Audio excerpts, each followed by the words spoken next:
What's up, everybody? It's Bushybeard, your friend in the fog. Back with another Dead by Daylight video. This time, a killer video. Instead of like doing a challenge or something, we're just gonna take a look at the killer I main, and that is the Nightmare, aka Freddy Krueger.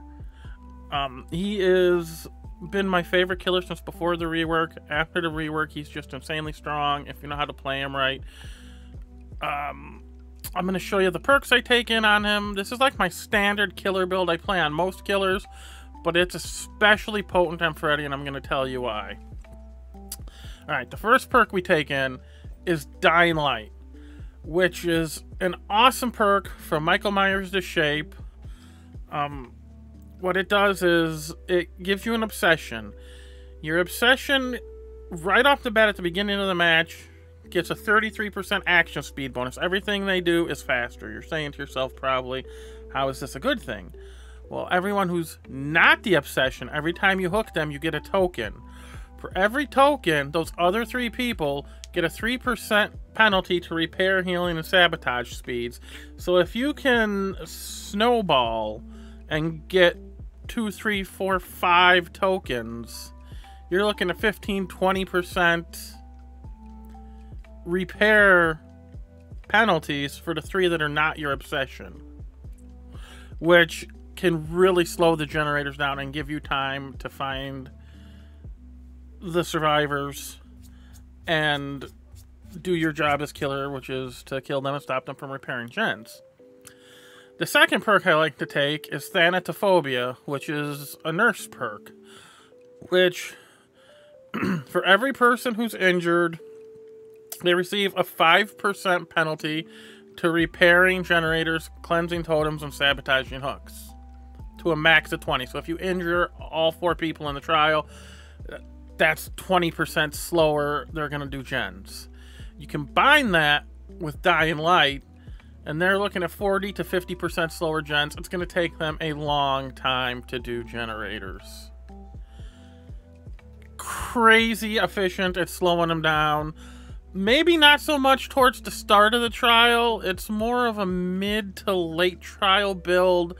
They might bust off the first couple gens pretty quick, but then it's going to slow them down and help you out. Third perk we're taking in today is Hex Ruin, for obvious reasons. If you're doing your job, applying pressure, it's going to be chasing them off of gens. You're not going to have to worry about stopping and kicking a gen. As soon as they get off the gen, the perk kicks in. 200% of the regression speed, it starts falling back. So if you chase them off, all that hard work they just put in those gens, as slow as they went, is going to come right back off. And they're going to have to do it all over again. Slow as molasses. And the last perk, which everyone plays for a multitude of reasons, but is, in my opinion, absolutely essential and the most powerful perk you can play with Freddy, is Barbeque Chilli, which is Leatherface the Cannibal's perk. Everyone knows Barbeque Chilli. What it does is, for every survivor hooked, you gain 25% bonus blood points, up to a max of 100. So if you hook all 4 survivors, you're doubling your blood points for the match. More importantly than that, anyone outside of your heartbeat radius, when you hook a survivor, you're going to see their aura. Why this is so powerful with Freddy is, I'd say 8 out of 10 times, someone is on a generator. You look, you spot them on a gen, see where they're at, target that generator, use Freddy's power to warp to that generator. You're going to chase them off, Hex Ruins are going to kick in, start regressing that gen, and you're going to be on to your next survivor.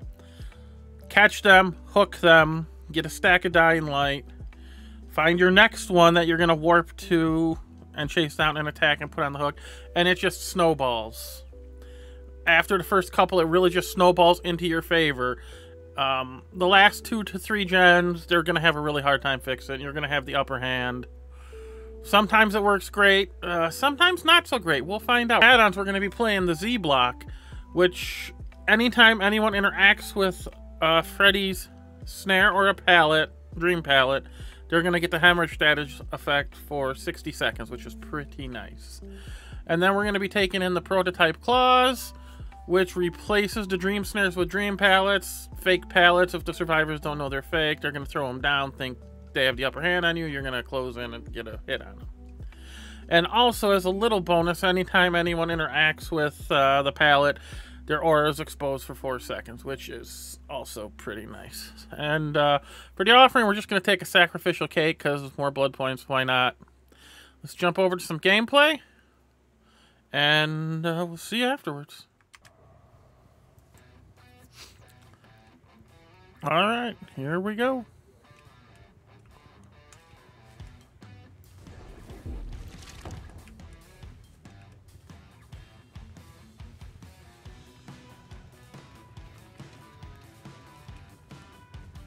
Gotta find our first survivor. Oh, there's some scratch marks. There's our helpless victim. Not our obsession. That's good. Got the Thanatophobia cooking already. I mean, just one stack's not going to slow down the gens all that much. But every little bit helps.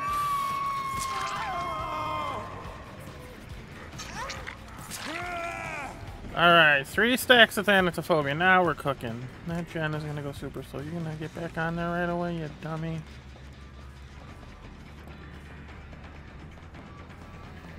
You're the only one that's not injured. Let's change that.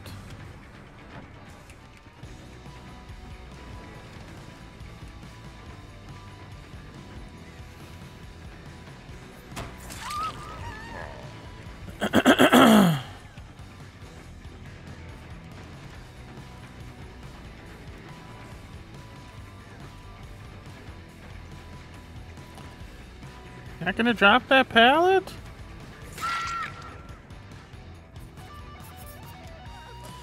Alright, so we got 1 person injured. 2 stacks of Dayligh. Things are gonna be moving pretty slow. Here we go, watch. Here we're putting right into effect. Someone's on that generator, we're gonna warp to it. It's gonna spoil their day. Now we just have to follow the tracks.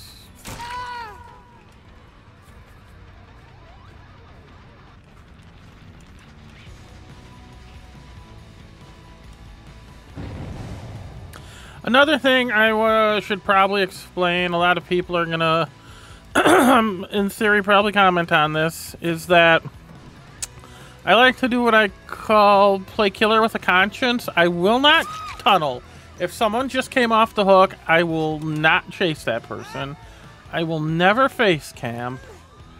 And I will do my best to not be toxic. Spread the hooks around, you know, make sure everyone gets a chance to play the game.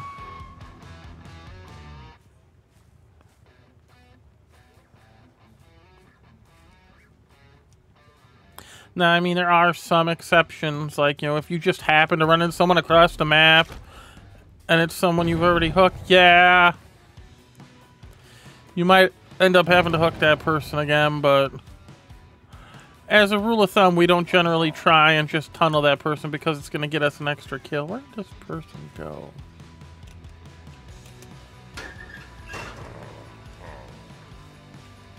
I see you.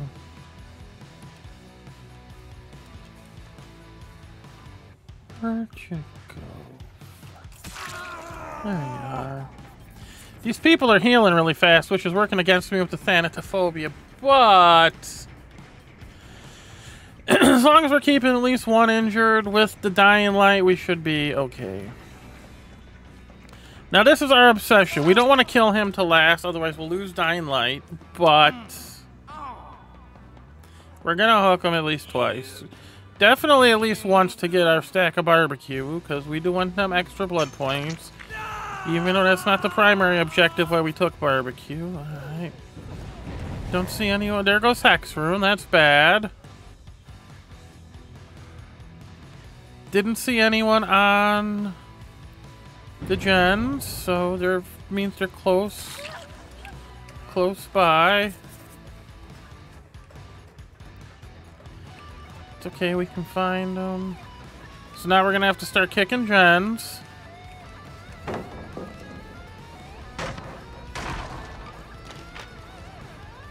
Hurts us a little bit that they found that Hex Ruin so early, but... Which way going? Not the end of the world.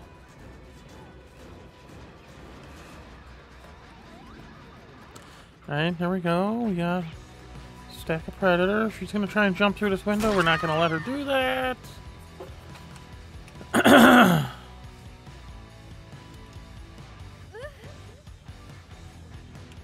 Go hook her up here on the hill and then give this generator a little kick. Maybe give the generator a little kick. We'll see what barbecue shows us. 2 people on that gen. Let's get them off of there, shall we? Okay, they did. There we go.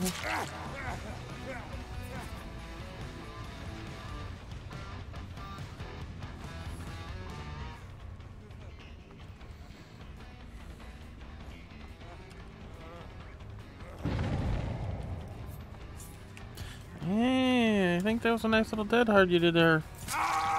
Don't know why you didn't throw that pallet, but...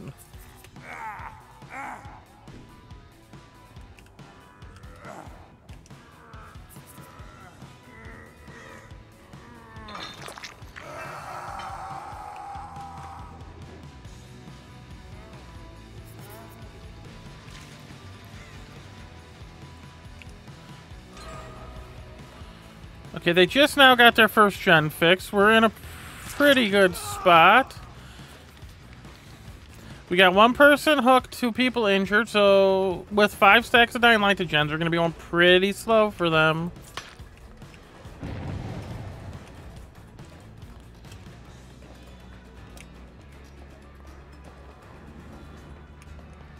You did not run into that basement, no.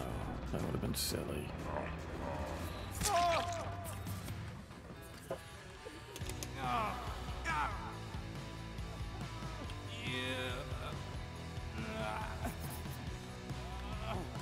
Okay, so this is the last time we can hook this guy. He's our obsession. If we hook him again, we lose all of our stacks of Dayligh. We want to avoid that at all costs.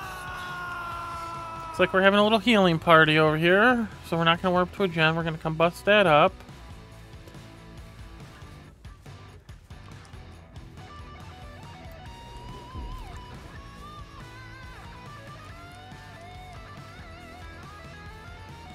He's going for the unhook. We're going to let him unhook. And then we're going to chase him. We're not going to go after the person coming up to hook. It's okay. You can unhook him. I'm not going to... Believe me, I'm not going to hook that guy again. Of this, I guarantee you. If we accidentally knock him again, we're going to leave him slugged and let him get him up.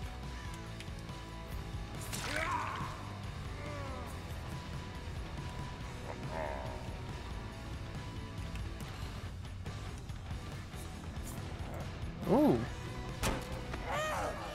That was questionable. I don't think we should have gotten that yoink. But never look a gift yoink in the mouth.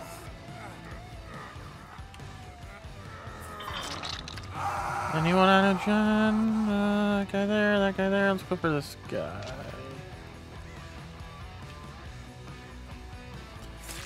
Hi, Claudette. You know, we'll go for you then. You want to run right in front of us? That's cool.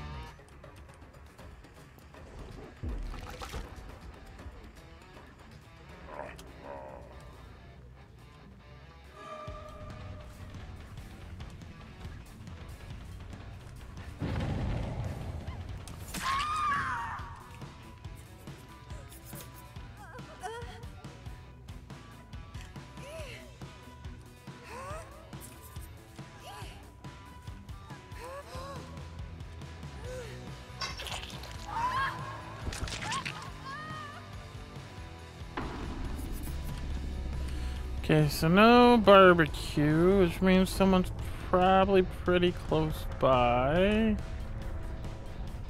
There they are. We don't want to chase Jake, so we're going to go after Nia.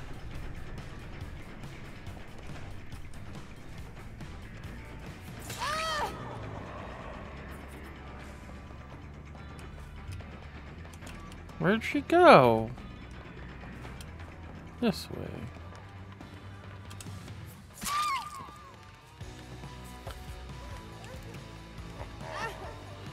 I should say I'm not the best killer. I'm not the best at tracking people, the best at following scratch marks.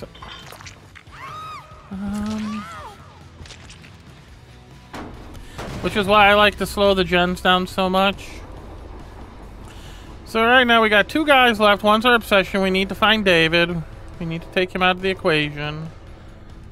We got 8 stacks of Dayligh. Those gens are going to be a crawl. If I can injure one of them, it's just that much better.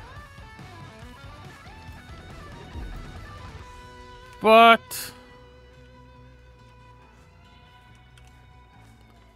it's over here. David, just who I was looking for, buddy.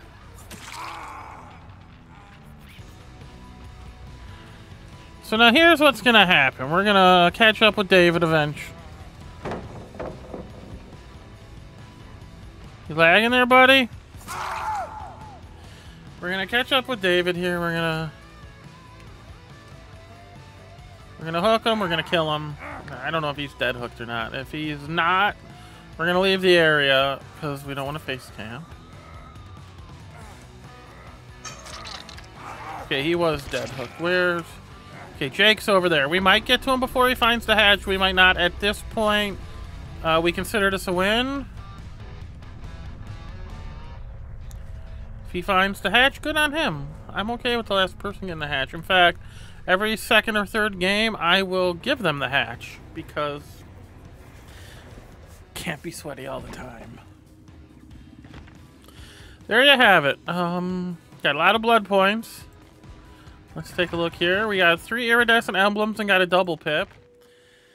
So there you have it. That's the build I like to run on Freddy. My main killer in the Nightmare went very well.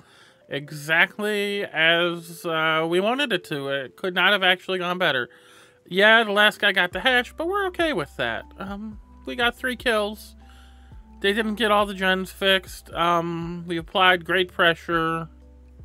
Slowed down those gens, used barbecue to tell us where they were, and used Freddy's power to get to them on them gens, chase them off of those gens, put pressure on them, find them, hook them, just to snowball the match into our favor. It don't always, obviously, work that way. Sometimes you get people who are really good at loops. I played a match with Freddy the other day, and I didn't get a single kill. You know, sometimes it's luck, sometimes you get outplayed, but I find that this particular build on this particular character works well a lot of the time.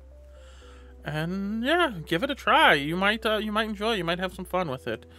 And as always, guys, please help me out. Help yourself out. Hit that subscribe button. Hit that bell notification. Hit that like button. Hit that dislike button. Leave a comment. Interact with the video any way you can. That helps us so much. So just please. And yeah, hopefully we see you guys in the next video. And remember, 2 most important rules in life and in DBD. Be kind to one another and always have fun. This is Bushy Bird, and I'll see you next time.